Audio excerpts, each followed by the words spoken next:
অর্থ পাচারকারী ও কর ফাঁকিবাজদের বিরুদ্ধে কড়া ব্যবস্থা নেওয়া হবে বলে জানিয়েছেন নতুন এনবিআর চেয়ারম্যান আব্দুর রহমান খান।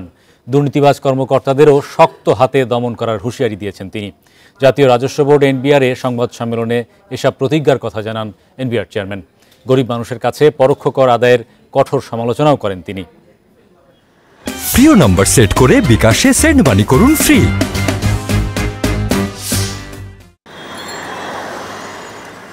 গত এক দশকের অপশাসনের সবচেয়ে ভঙ্গুর অবস্থায় আর্থিক খাত।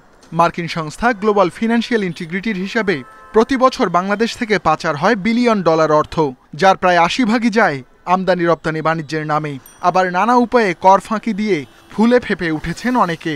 এসব ঠেকানো এনবিআরের অন্যতম দায়িত্ব, কিন্তু এ কাজে তেমন উদ্যম দেখায়নি সংস্থাটি।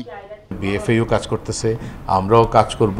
আমরা তো এই জায়গায় কোনো অবস্থাতে বসে থাকবো না। ডেফিনেটলি এটা তো আমরা খুবই স্ট্রংলি দেখব।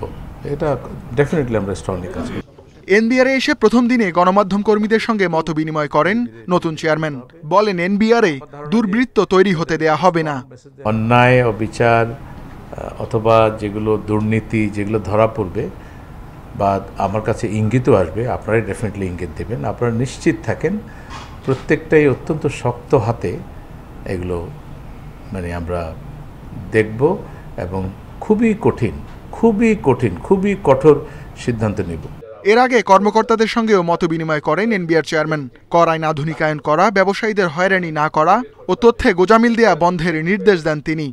ডিউ ডিলিজেন্স এবং প্রপার প্ল্যানিং এবং এটার এক্সিকিউশন, হার্ড ওয়ার্ক করতে হবে, তাদেরকে ইন্টেন্স হার্ড ওয়ার্ক করতে হবে। হার্ড ওয়ার্ক করলে অবশ্যই রেজাল্ট আসবে।